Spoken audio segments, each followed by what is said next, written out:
Today got me thinking, do you ever feel that our justice system can be a bit harsh at times? Trust me, getting community service is nothing compared to a medieval date with the executioner's axe. Back then, missing your rent might get you a hot iron to the face, literally. Let's dive into the unsettling world of the executioner's toolkit and find out how dark medieval justice could get. When we conjure images of medieval justice, one of the most haunting figures is the executioner, cloaked in grim anonymity, carrying out the ultimate sentence on condemned souls. It's easy to envision a lone headsman with a towering axe or sword standing beside a rough wooden block, but the reality of an executioner's toolkit was often more varied and more macabre. These individuals were not merely brutes swinging a blade, they served as instruments of state power, and their arsenal reflected a disturbing level of technicality and ritual. In an era where crime and punishment were often public spectacles, executioners played a paradoxical role. On one hand, they were essential to upholding law and order in many medieval towns. On the other, they carried the stigma of dishonorable work, exiled to the fringes of respectable society, forced to live in designated quarters, and interact minimally with everyday citizens. Their tools, ranging from large swords to cunning torture implements, function not just to kill but to inflict pain or humiliate as mandated by local laws and customs. Throughout this video, we'll unearth the various weapons and contraptions an executioner might wield, from the classic executioner's sword in Germanic realms to the notorious breaking wheel, from the multi-purpose nature of an executioner's axe to lesser-known devices used for torture or public shaming. We'll delve into how these instruments were crafted, how they were used, and the social meaning behind them. Far from mere gore, these items shed light on the medieval mentality surrounding crime, punishment, and deterrence. Ultimately, understanding the grim toolkit reveals the multifaceted role of executioners and the systems that demanded their services. This deeper look compels us to examine how medieval societies legitimized brutality in the name of justice, and how such practices resonate with or diverge from our own conceptions of law enforcement and penalty. Before delving into the tools themselves, we must grasp the peculiar social standing of executioners. Though they wielded authority and carried out the law's harshest demands, executioners typically occupied an outcast position. Town charters often designated them as dishonorable tradesmen, on par with gravediggers, butchers, or tanners, people whose tasks involved blood or death. Many found themselves forced to wear distinctive clothing, perhaps to warn or remind townspeople of their dire function. In some municipalities, the law forbade executioners from living within certain city walls or partaking in community gatherings. Their children might struggle to find marriage partners, and neighbors might avoid them to avoid spiritual contamination. Yet ironically, the same towns recognized an executioner's essential role for upholding legal codes. They not only executed criminals, but also performed lesser sentences like floggings or brandings, and occasionally served as auxiliary healers who used their knowledge of anatomy, learned from dissection or cleanup tasks, to treat injuries. This bizarre dual skill set, wielding both instruments of punishment and rudimentary medical knowledge, highlights the complexity surrounding the profession. On a financial level, executioners often survived on fees per execution or punishment carried out, plus small incomes from side tasks like disposing of animal carcasses or controlling stray dogs. Some even ran legitimate businesses outside their official duties. Over time, certain families became executioner dynasties, with the craft passing from father to son, since few outsiders wished to marry into or train for such a stigmatized calling. Thus, while the executioner was integral to the judicial system's spectacle of terror and retribution, the community kept them at arm's length, both literally and figuratively. This tension shapes our understanding of how medieval societies both loathed and needed those who carried the burden of legally sanctioned violence, setting the stage for the chilling array of devices we'll now uncover. When picturing medieval executions, the iconic image of a headsman's axe looms large, yet in several regions, especially in the Germanic and some Central European traditions, the executioner's sword, German Richtschwert, was the favored implement for beheading. Distinct from typical warfare blades, these swords were often broad, with a spatulate tip, lacking a sharp point because they were never meant to thrust. Their length could exceed a meter, ensuring ample momentum for a swift, decapitating stroke. The The sword's wide blade gave it enough weight to sever a head in a single blow if expertly wielded. While quick, the decapitation process demanded precision. The executioner aimed for the neck's sweet spot, typically a single, clean swipe. Botched attempts risked multiple blows, deepening the condemned's agony and staining the executioner's reputation. Some swords bore elaborate inscriptions or reliefs, signifying justice or referencing biblical texts, like, "He who sheds man's blood." This decorative flair served to underscore the solemnity or religiosity of the act, aligning the lethal function with moral or divine sanction. Before the event, an executioner might test or hone the blade. Additionally, tradition or local custom might allow the condemned a final prayer or moment to reaffirm their innocence or guilt. Sometimes, high-status individuals who faced execution paid the executioner bribes to ensure he was well lubricated, with good wages or a special tip, so that one clean strike was more assured. Others insisted on wearing particular garments to shield themselves from the humiliating final spectacle. Though swords were particularly recognized in German territories, in places like England or certain French provinces, the axe overshadowed the sword as the beheading tool. Over centuries, the popularity of one or the other varied with regional custom. Regardless, swords used solely for execution remain a testament to how specialized medieval penal violence could become. These swords, lying in some museum corners or private collections, remind us that behind their polished steel, they once served the grimly precise task of severing heads in the name of law, tradition, and theater. Outside the realms that preferred swords, the headsman's axe was the archetypal image, especially in England, Scandinavia, and parts of Eastern Europe.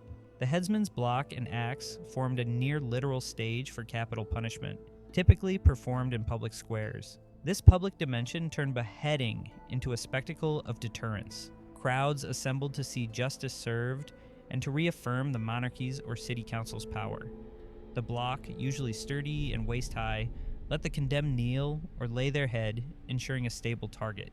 Design and weight. An executioner's axe often differed from battle axes. Its blade could be broader and heavier, the edge meticulously sharpened. The shaft might be slightly longer than typical woodcutting axes, giving the executioner more torque for a single decisive blow. Some featured a concave cutting edge, others more triangular. Master headsmen might personally adapt the handle length or balance to suit their physique and technique, seeking optimal control to avoid multiple swings, which would be an affront to the executioner's skill and the dignity of the event. Famous instances. Notable English figures like Anne Boleyn or Mary, Queen of Scots, faced the headsman's axe. Mary's execution was famously bungled, requiring multiple strikes. This fiasco tarnished the executioner's reputation, highlighting how skill varied. Meanwhile, in more local contexts, small towns might use a simpler farmer's axe if a specialized headsman wasn't available. However, major cities prided themselves on a dedicated tool, sometimes with an engraved motto akin to, "For the swift end of the guilty." Public reaction. Even though a single swing could be more humane than certain other medieval punishments, the drama of the descending axe and the subsequent display of the severed head hammered home the finality of the state's power. Over centuries, the headsman's axe entrenched itself in popular lore as the quintessential emblem of medieval justice, overshadowing the complexity of the actual job and the array of lesser-known instruments an executioner might also use. The prevalence of hanging. While beheading was common for nobility or serious offenses in certain regions, hanging reigned as the standard form of execution for lower-class criminals throughout much of medieval Europe. It required simpler technology, just a rope and a gallows or tree branch. Town outskirts often featured permanent gallows, left standing as stark reminders of the fate awaiting thieves or murderers. This visual served as a silent moral deterrent. The executioner's role. In some traditions, the local sheriff or bailiff oversaw hangings, but frequently an official executioner was also involved. Tying the noose properly and ensuring the drop's length was just enough to break the neck or cause strangulation demanded a certain technique. Some places used short drop hangings, leading to slow strangulation. Others gradually introduced the long drop for a cleaner break of the neck in later centuries. Medieval methods more often entailed a short drop or hoisting the victim upward, prolonging suffering. Gibbets and display. In especially gruesome cases or for crimes considered heinous, the authorities might place the corpse in a gibbet, an iron cage or chains, at a crossroads or near city gates. The body was left to rot in public view. This practice underscored a notion of continuing punishment after death, reinforcing social order through fear. The executioner typically oversaw the gibbeting process, transferring the remains to the cage. Cultural perceptions. Hanging was widely viewed as a dishonorable end for criminals, lacking the nobility or swift finality associated with a sword or axe beheading. Lower social strata faced the rope more often. Meanwhile, superstition about hanged men's bodies, or the rope itself, abounded. Some believed that parts of a hanged man's corpse had magical properties. Executioners sometimes sold small sections of the rope as grim talismans. Hence, the function of a medieval executioner extended beyond the act itself, tapping into the era's mix of fear, superstition, and spectacle. Overlapping roles. In many jurisdictions, the official who executed criminal sentences also oversaw torture during interrogations. Medieval legal systems, especially in continental Europe, often treated confession as the queen of proofs. If a suspect refused to confess, the magistrate might order torture. The same figure who eventually carried out capital punishment was typically skilled in administering judicial torture in a controlled way, inflicting pain without, in theory, killing, or permanently maiming the suspect, though mistakes and abuses were common. Common torture devices. A range of devices formed the executioner's interrogation arsenal. Strappado, the victim's hands tied behind their back, then hoisted by rope. Sudden drops or jerks, wrenched shoulders. Rack, a horizontal frame with rollers at each end, used to stretch limbs. The executioner turned a crank, gradually pulling the victim's joints. Thumbscrews or pillywinks, metal vices that crushed fingers or toes. Chair of torture, studded seats or backrest with spikes, used as intimidation or slow torment. Not all these were widespread in every region, but each signified the horror of medieval inquisitorial methods. Ethical and moral debates. Even in that era, some jurists and theologians debated the morality and reliability of torture-induced confessions. Critics noted that under severe pain, suspects might say anything to stop the ordeal. Nonetheless, many courts insisted on the lawful proof gleaned from a suspect's admission of guilt. The executioner's job, ironically, was to keep the victim alive through the session while ensuring enough pain to prompt confession. Psychological aspect. Torture's spectacle also served as a broader deterrent. The threat alone might coerce confessions from accused parties without actual violence. This underscores the interplay between terror and compliance in medieval justice. While overshadowed by the final blow of an axe or sword, these lesser-known tasks highlight the macabre skill set demanded of an executioner at that time. Non-lethal sentences medieval law encompassed many punishments short of death, but still physically brutal. The executioner, or his assistants, typically performed these as well. Branding a criminal's cheek or forehead with a hot iron was common for thieves, forging a permanent stigma. Some regions required branding on the hand so markets or innkeepers could identify an outlaw at a glance. Mutilation and amputation. The severing of a hand, ear, or nose might be imposed for repeat offenders or specific crimes like coin clipping, forging, or assault. In city-states that prized public order, partial mutilation served as both punishment and cautionary display. Executioners had to conduct these carefully, enough to fulfill the sentence without the convict bleeding to death. In places like the Byzantine or Islamic worlds, certain legal codes also prescribed cutting off a limb for serious theft. These rights hammered home the an eye for an eye principle in a shockingly literal way. Stocks, pillories, and public shame. Not all punishments inflicted severe physical harm. Many aimed at humiliating the offender. The pillory or stocks locked the convict's limbs or head, leaving them helpless in a busy square, subject to jeers and rotten food hurled by passers-by. The executioner or local beadle locked them into place for hours or days, carefully monitoring to ensure basic safety, though injuries or even death sometimes resulted. Public scorn was the real punishment. In extreme forms, a shame flute might be forced around a musician's neck as a comedic humiliating device, exemplifying how creative medieval justice could become. Executioners' small tasks. While overshadowed by lethal duties, the daily routine included these smaller but humiliating chores: escorting criminals to the stocks, doping them with public punishment. Each brand or severed ear was a minor demonstration of the city's capacity to punish. Over time, these humiliations, though less final than execution, formed a strong deterrent, ensuring many inhabitants feared stepping outside the law's boundaries. Purpose and use. If a crime was deemed especially heinous, like murder, highway robbery, or regicide,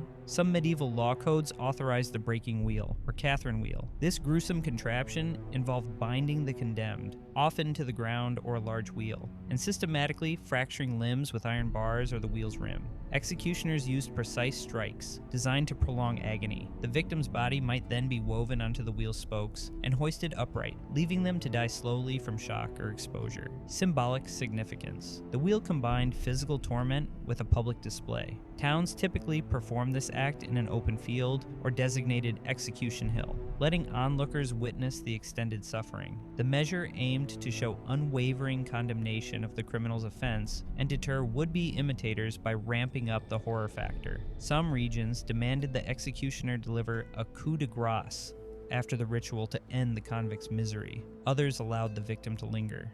Executioner's expertise. Though it appears sadistic, carrying out a wheel execution required a twisted form of skill. The executioner might be ordered to break certain bones in a specific sequence. Meanwhile, local authorities or nobility might attend, ensuring the spectacle matched the legal sentence. If incompetent or reluctant, the headsman could face punishment himself. In some areas, families bribed the executioner to expedite the final blow, lessening the convict's suffering.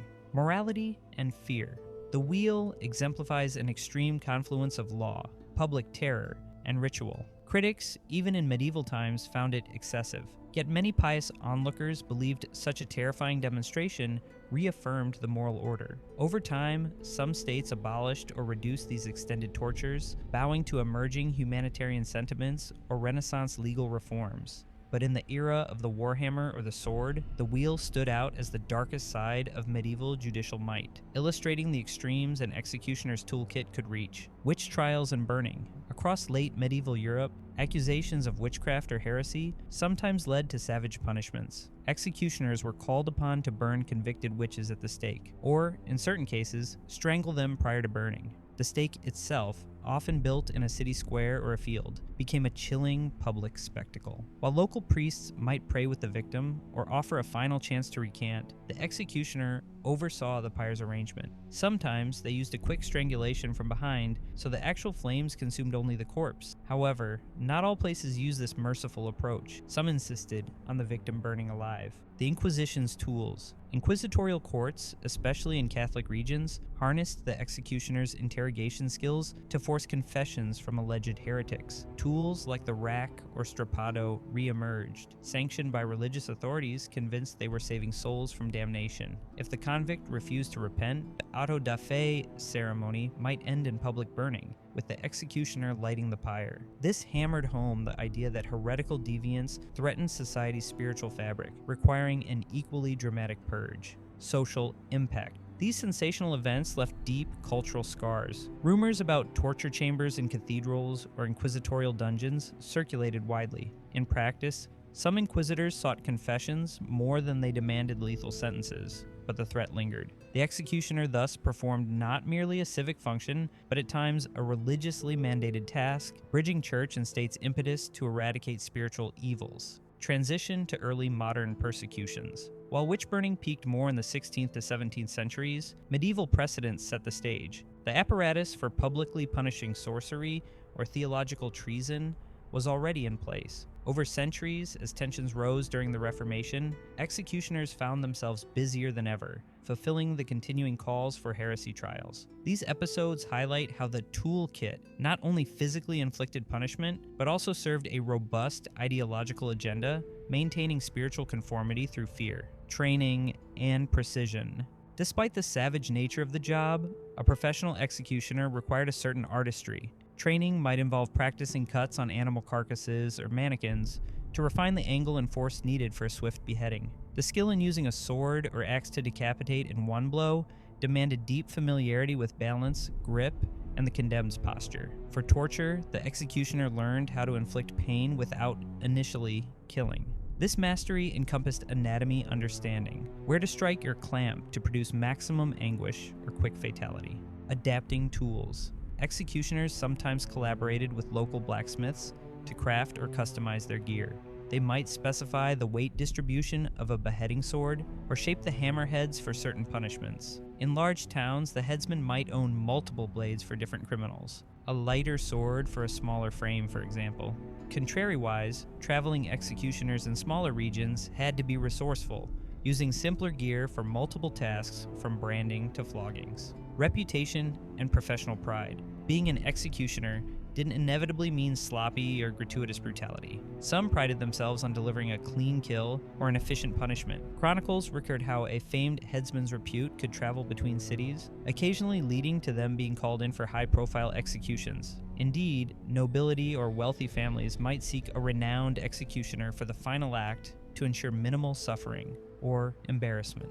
The irony of a job requiring compassion while dealing in death underscores the moral complexity they faced. Emotional burden. Though overshadowed in historical documents, the psychological toll on executioners was presumably immense. Some sources mention how they coped through ritual prayers or heavy drinking. Others developed stoic mindsets. Nonetheless, the repeated up-close experience with gore and suffering could not be psychologically neutral. This dimension is rarely spelled out in official records, but remains a crucial aspect of the mastery required of an executioner, wielding lethal skill in a profession condemned as unclean by the same society that demanded their services. Early modern reforms. By the 17th and 18th centuries, Enlightenment ideas advocating more humane punishments gained traction. Some states reduced reliance on public torture or flamboyant displays like the breaking wheel. Though public executions persisted in many parts of Europe well into the 19th century, older torture-laden practices receded. Executioners still existed, but found their roles shifting as laws restricted grotesque punishments. The guillotine's introduction in revolutionary France, late 18th century, signaled an approach designed to ensure a painless decapitation, an ironically humane modernization of the executioner's toolkit. Final stages of public execution. In Britain, public hangings continued until the mid-19th century, but repeated incidents of riotous or traumatizing spectacles led reformers to push for more discreet procedures. By the 20th century, European states largely abolished public capital punishment, confining it behind prison walls, if it remained at all. This effectively ended the centuries-long tradition of the headsman parading with a sword or testing an axe in a city square. Historical curiosity and revulsion. As societies modernized, the executioner's medieval toolkit retreated into museums, antique shops, or historical reenactments. People revisit these objects with fascination and horror, acknowledging them as tangible relics of a different moral and legal framework. Reenactors might demonstrate a mock beheading or pillory punishment for educational ends, highlighting how far we've come from those public forms of justice. Lingering reflections. While modern justice systems have mostly abandoned the medieval paraphernalia of punishment, controversies about capital punishment still persist globally. The memory of the medieval executioner's grim kit stands as a stark reminder of how official cruelty once functioned as accepted policy. The shift away from that era's brutality underscores progress in our attitudes toward human rights. Yet one wonders how future generations might judge our present penal methods in similarly harsh or baffled terms. In surveying the executioner's toolkit, from specialized swords and imposing axes to the gallows, wheel, an array of torturous devices, we gain a sobering glimpse into medieval society's approach to crime, punishment, and deterrence. These objects, so unsettling to modern eyes, were neither random nor purely barbaric, but part of a structured legal system that believed public, ritualized violence could secure order and moral rectitude. The spectacle of decapitations, hangings, and brandings formed a communal theater where the state's authority was both displayed and validated. Ordinary citizens, however horrified, often participated in or witnessed these acts, reinforcing the social hierarchy and local laws. The executioner himself, clothed in secrecy and stigma, became the living embodiment of justice at the edge, bridging moral condemnation with the raw necessity of carrying out lethal sentences. His toolkit, far from a rudimentary set of blunt instruments, was specialized and in its own grim way, sophisticated. A single slip and skill risked a botched execution, humiliating the headsman and undermining the honor, or at least the perceived fairness, of the proceedings. Yet the existence of so many contrivances for pain, be it the rack or branding irons, reveals a medieval worldview less squeamish about body-focused punishments. It also unveils a pre-modern reliance on confession as legal proof, wherein the executioner's role extended to extracting admissions via torture. Meanwhile, the overarching presence of public retribution served communal identity. The crowd witnessed criminal evil being purged, reaffirming an accepted moral code. Over time, early modern reforms, Enlightenment critiques, and evolving moral sentiments eroded the public stage of execution and toned down the savage toolkit. By the 19th and 20th centuries, the once omnipresent headsman with a shining blade in the marketplace gave way to private judicial processes, new penal philosophies, and eventually near-global condemnation of torturous punishments. Reflecting on these stark implements compels us to question how societies, then and now, justify their methods of enforcement and retribution. The grim functions of a medieval executioner's toolkit are more than a historical curiosity. They highlight humanity's capacity to entwine violence with legal rationales and public ritual. In acknowledging these practices, we confront the distance we've traveled ethically, as well as the fundamental issues of punishment, spectacle, and fear that continue to challenge justice systems even in the present day.